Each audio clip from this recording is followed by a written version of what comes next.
kumusta po kayo dyan? So, yung inainahan ko is may ano siya, may nararamdaman siya. So, sa gabi usually, siya yung nagluluto. Ako yung tumutulong sa kanya. So, sabi niya is, ako lang muna ngayon ang magluto ng chicken. Chicken curry ba? Indian style. So, tingnan natin kung kaya kong gawin yun. Samahan niyo po ako. Maraming salamat. So, una is, hugasan muna natin yung chicken. Kailangan hugasan siya ng turmeric powder para mawala yung amoy. Ayan na, tapos na. Ilalagay ko lang to sa ref. Lulutuin natin mamaya para ma-absorb niya yung masala. Para masyarap. Lulutuin na natin ang ating chicken. So, i-shallow fry ko siya.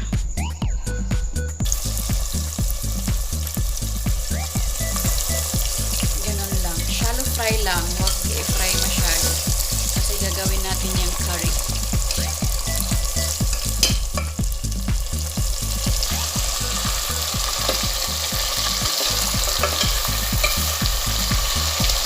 So okay na yan, ganyan. So alisin ko na to.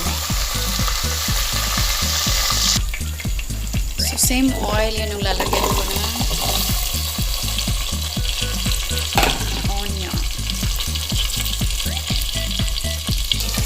masarap yung ano, yung maliliit na onion na yan, mabango. So, halo ko rin yung big onion para mas masarap. Tapos chili.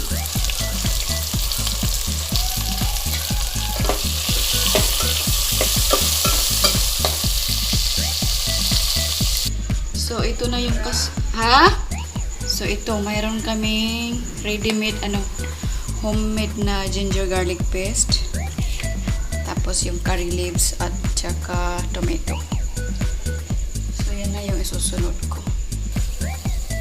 Yan, ginger garlic paste.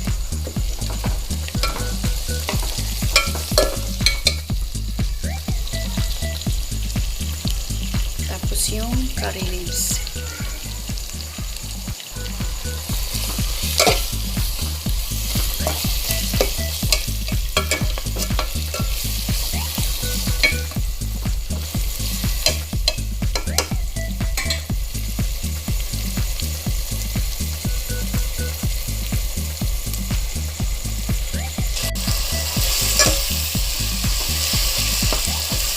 Just mix with the tomato at saka haluin siya. Mga 2 to 3 minutes siya maluto yung tomato. So, I'm gonna put now the masala.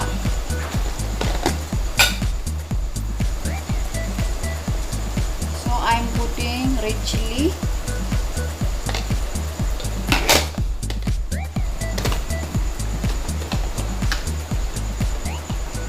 A little bit of turmeric powder.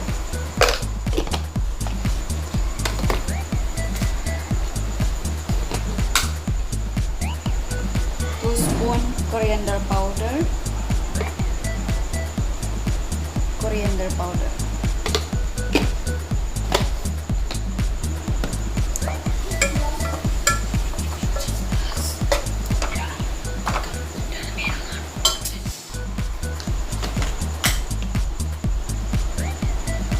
And a little bit of pepper.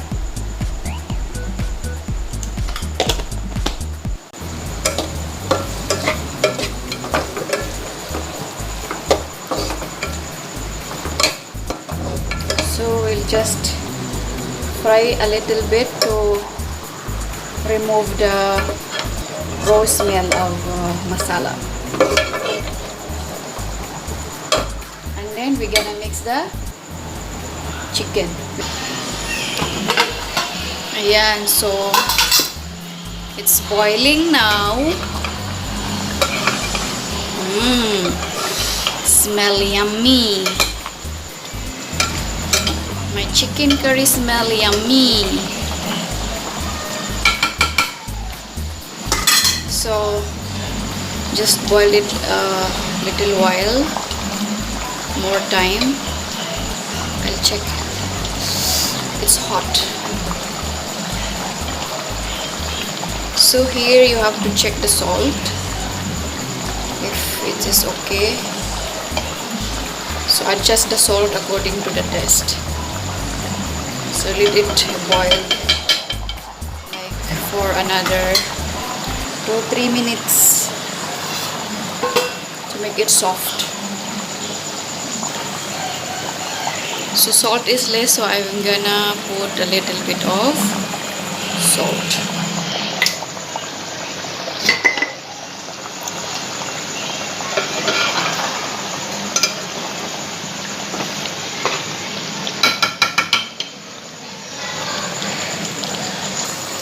So this is the coconut paste, which I already grinded. Mix it.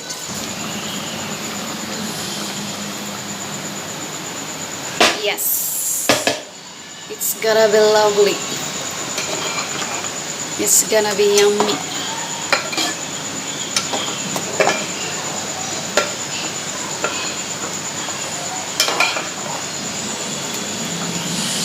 So pakuluin pa natin ng konti. We're gonna boil it again for another 2-3 minutes. Okay? So, ito yung mga powder, no, na ilinagay natin. Turmeric powder, chili powder, coriander powder, black pepper powder, at ito yung last, yung ano natin ito, yung mga masala, tawag nito, garam masala. Ito yung mix of masala. Pang final, ano siya, pang final touch. Sa last na siya ilalagay. Now, to make our chicken curry tastier and yummier, I am going to put coconut milk. Oh no, I'm going to make a coconut paste. I will not remove the this one. So I'll just make it like a paste. And once the chicken is cooked, I will put this coconut paste and boil it for a while, and ta-da, finish. So finally we will put our garnishing. Oh, sorry, first the garam masala, the all types of masala. This one, just a little bit of it, little.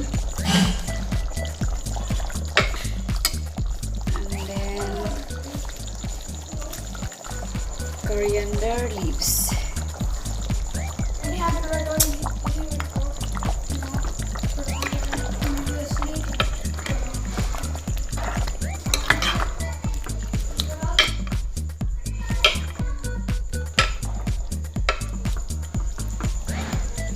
So our chicken masala now is ready to eat. It's finished. So now we're going to make chapati. It's a plain bread. So we will eat that with chapati. So I'm gonna close it now.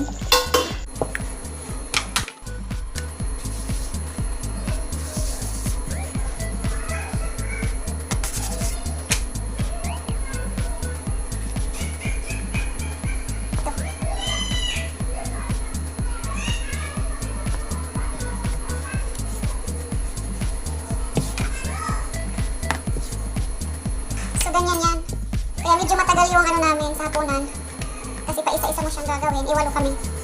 So, sa isang tao, 3 bread. Yung mga bata, 2. Ganun.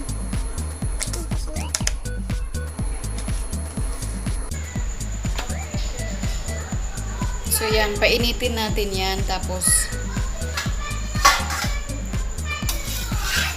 flip.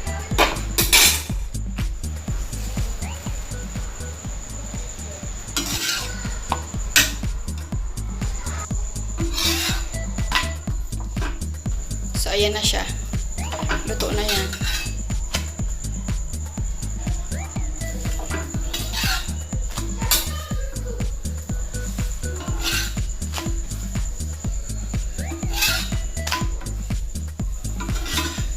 Implement.